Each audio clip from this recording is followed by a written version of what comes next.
Hi everybody, my name is Milton, and in this video I'm going to talk about what it was like for me to be a 35-year-old guy playing video games for quite a while now, and just some of my experiences, growing up with them, and the games that I've been exposed to, and how growing up with an ever-changing library and hardware and all that stuff has really changed just how I approach video games and my thoughts about it. So I've been playing video games for quite a while now. Let's see, I'm 35 years old. I got my first NES when I was 9 or 10, I can't really remember. That would mean that I've been playing video games for about 25 years. Man, wow, that is a long time. Growing up in the 8-bit, 16-bit, and 32-bit, and every kind of bit possible eras of gaming, I've seen a lot of changes over the years. I'm not going to say I'm some big industry insider and that I have a plethora of knowledge about the history of video games. If I did, I wouldn't be a mild-mannered teacher earning a mild-mannered salary. I am, however, going to share with you what it was like growing up with a constant stream of updates in gaming, how games have changed for me, and what it's like for me now as a 35-year-old who enjoys playing video games, but I can't really relate sometimes to what's hip or cool nowadays. Let's start with the NES. Wow, that was a change to everything. As a young kid still in elementary school, it was the best thing I've ever gotten on my birthday. I'm trying to think of a time when I grew up without video games, and all I can come up with is watching lots of TV and spending time with my family. Maybe I played outside every once in a while, probably, can't really remember. But the NES, that changed everything. Naturally, my first video game, like many, was Super Mario Bros. I remember never beating it, but just having a total blast playing it. Duck Hunt was also included, and I remember pointing the light gun to the glass on the screen because that was the only way to hit anything. During this time, I played anything I thought seemed cool. Some games stand out to my memory, like Journey to Silius, whose soundtrack blew me away as a kid. I never got past the first stage, but I didn't care, it was fun. Thanks, Blockbuster. Batman by Sunsoft was another game that still has a place in my memory. That first stage, the art direction, the soundtrack, goodness, the soundtrack. I mean, how can you not listen to that first song and feel like Gotham is a dark, gritty, lawless town that you need to save? Other games that stand out in my mind are Indiana Jones, which is just weird. You rode around in a cart and hit random enemies. I really don't know. There's Vegas Dream, where I learned the rules of blackjack and roulette, and Wrath of the Black Manta. Now, that game really stands out in my mind. It was just so weird. You went around as a ninja, killing all these different enemies and saving kids that were trapped in ice. It was weird, but I loved it. The NES also introduced me to Mega Man, specifically Mega Man's 2 and 3. I fell in love with the Blue Bomber, and yeah, the soundtrack was great too. Anyone else just stayed still and let the music play while you were playing? I mean, thanks for not putting a time limit on any of the stages, Capcom, letting me jam out to Bubble Man and Metal Man's music. Things really changed when the next evolution of video game consoles was released, specifically in the form of the Super Nintendo Entertainment System. When I tell you that I loved the SNES, I loved the SNES. Where the NES introduced me to games, the SNES made me fall in love with them. Games like Super Mario World, Hyper Zone, Street Fighter II, Super Double Dragon, Super Turrican, Turtles in Time, Final Fight, Batman Returns, Contra 3, Killer Instinct, NBA Jam, Maximum Carnage, Super Castlevania 4, Super Mario Kart, Super Smash TV, even Zoop. Do you remember Zoop? I don't think anybody remembers Zoop. The biggest impact, I think, growing up that the SNES had on me, hands down, was the introduction of JRPGs. I can't remember which one I played first, but I can remember which ones still make me appreciate the genre in games. Let's start with Earthbound. Come on, if you didn't play Earthbound, I don't know what to tell you. It was so weird. When I bought it, it came with a strategy guide that had this scratch and sniff on the cover that lets you smell Master Barf. It was nasty, like it should have been. It's still one of the best games I've ever played, even now. The battle system is easy, it's strategic. You could save yourself as your life is ticking down if you take a mortal blow. The characters are charming and memorable. The music, I mean, come on, the music. I'm sure you can already tell that I'm a huge fan of video game music. I think this is the part where I tell you to share your favorite video game soundtrack in the comments, so if you want to do that, go ahead and do that. I might even make a video on what I think are the top 10 video game OSTs, but that's later. If you want to, you can subscribe. That's something that YouTubers sound like, right? Like they remind you people to subscribe. I don't know. The art of Earthbound stood out so much from everything that was being put out there. You got weird Mr. Saturns and crazy hippies and abstract art attacking you, and it just works. Then Final Fantasy III, also known as 6, rolled around, and wow, that's it. It was over. From the moment the Magitech armors were walking towards Narsh to the struggles that Terra had and everything else, I completely fell in love with JRPGs and video games. I think I beat Final Fantasy III twice, back to back. Have the strategy guide, and I still to this day have the original game manual. While I was growing up, I was also reading a lot of fantasy novels, so I think that's why Final Fantasy VI or 3 or whatever had such a grip on me. The story was, for me and at the time and still, one of the best I've experienced in any medium. And yeah, as you can probably already know, the soundtrack was amazing as well, but damn, what a game. I also grew up with the Sega Genesis. It didn't really have as much of an impact on me growing up. I played, Sonic, Streets of Rage, Aladdin, Beyond Oasis, and others, and I don't know, while these games were really good, it just didn't have the same magic or the same impact that games on the Super Nintendo had on me. When I was entering my early teenage years, that's when I got the PlayStation.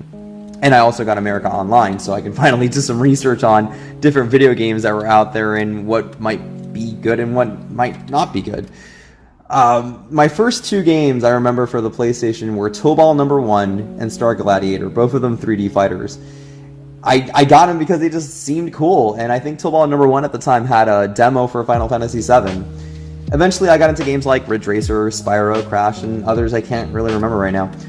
I started to see the evident shift into 3D, and my young teenage mind was soaking it all in. Almost every game had to be 3D because, it was cool.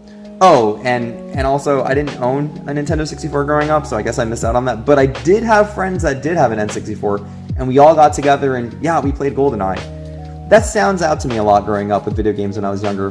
We played together a lot. Friends would invite friends over, and we'd have enough controllers for everybody. Yeah, guests were given the crappy third-party controllers, but hey, those were the rules. We laughed and screamed and gave each other tips and accused each other of screen watching, and it was just marvelous. I mean, I'm an introvert, so I didn't really do that often, but when I did, it was always a great time. And, as somebody who really got into JRPGs when I was playing Super Nintendo, the PlayStation 1 came out with Final Fantasy VII, 8, 9, Legend of Dragoon, Tales of Destiny, Xenogears, Vagrant Story, Parasite Eve, Final Fantasy Tactics. I just absorbed as many as I can get my hands on. When I was 18, I joined the Army, so there was a time where I really didn't play a lot of video games. I was, marching and running and shooting and training for weeks and weeks. Then, for my permanent station, I lived in Germany, and I got myself a PS2. This is where I noticed that there was a shift in how games were being made. It was all about presentation. Graphics were top priority. Open world games began to make their way into the mainstream with games like GTA 3, but it also changed the way that the stories were told, and things became a lot more cinematic. My time with the PS2 saw that I was spending less and less time with people, though. I guess growing up and having responsibilities made it that much harder to play games together. Games like Kingdom Hearts, Metal Gear Solid, Final Fantasy X and 12, the Tales games, God of War, Beautiful Joe, Shadow of the Colossus, Okami, Odin Sphere, Persona 3 and 4, Katamari Damacy. I mean, all of these were such a huge impact on my gaming experiences and how presentation started becoming the focus of video games. Not that it ever wasn't. I'm sure even in the PS1 days, developers were concerned about such things, but it was still so new and experimental. The PS2 generation of games really took it to another level. And now, this is where I, as someone who has been playing video games for a long, long time, started to see a dramatic shift in video games. I got out of the Army, I started going to college, and then that's when I got a PS3, and then eventually down the line I got a PS4. And the narrative and the way that stories were being told on these systems just really, really pushed the boundaries that existed at the time. You had games like Final Fantasy XIII, Metal Gear Solid 4, Skyrim, God of War 3, Dark Souls, Red Dead Redemption, Batman Arkham City, Journey, Bioshock, Uncharted, Mass Effect, Portal 2, The Last of Us, Borderlands, Rayman Legends. I mean, there were so many games that were just so good. Just so good. And, growing up, reflecting when I was 10 years old to when I was about 25, 27, and going on to 30, the way that games were impacting me really changed, I don't play Call of Duty. I don't play anything that is, person with a gun shoots at other people, Part 10. But I started to notice that people really enjoyed these things, and there were more and more games coming out where you were taking on the perspective of someone who just liked to shoot people, you know? Games had more content, and it just kept pushing the hours and hours and hours that a game promoted that it had. You know, they said, oh, we have 100 plus hours of content. Sometimes only 20 hours of it is fun because so much of it was repetitious. It became more esports because, you know, esports. Like, I don't play Fortnite. I don't play Apex Legends. I guess I don't because I don't know what it's like to actually have fun with them. It's not what I grew up with. And I think that, you know, if you grow up with something, it sticks with you. And, you know, there are kids, you know, I'm a teacher, and I hear my students all the time talking about, oh, I did this in Fortnite, and I did this in Apex Legends, and they have a great time about it. I'm not judging them. I think it's great that they're having fun. Just a person like me who grew up with something different just doesn't really get it, you know? I don't know if any other 30-year-olds out there feel the same way I do. I mean, maybe they do. I don't know. I have no idea. Also, DLC is everywhere. Companies are so much more about profit now than ever, and they're afraid of taking risks. There are so many Assassin's Creed games out there because it's safe. People will buy them, and they're afraid of taking a risk because that means losing profits. But that doesn't mean that everything's terrible. You know, there are games out there like Nier Automata and Persona 5, Uncharted 4, Final Fantasy 14, Spider-Man for the PS4, you know, God of War, Tetris Effect, Super Mario Odyssey, Stardew Valley, Undertale. I mean, these games really, you know, bring back the joy that I had growing up with video games. But then, you know, of course, there are games out there, as I mentioned before, that they don't take any more risks. There are games with maps, and on this map, there are lots of things to do, and a lot of these things to do are all the same things. I'm looking at you, Assassin's Creed, Witcher 3. Maybe I'm getting bitter. I don't know, maybe I long for the good old days, but without a doubt, things have changed in the world of video games, and I guess if people are having fun, who cares, right? I just can't help but feel that either I've been left behind, or I never stayed on the bus. Maybe I need to expand my horizons. Maybe I need to take a leap of faith and find games that made me fall in love with video games without burning me out. Maybe I need to accept the fact that I'm not the target audience anymore, and that's completely okay. Well, thanks for listening to me, and I know I talked for quite a while. I really appreciate it. I'm going to try to make more content in the future about my views on video games and such. If you like this video, give it a thumbs up. And if you want to stick with me and watch more of my future content, subscribe. I'm Milton. I play games. And thanks for listening and watching.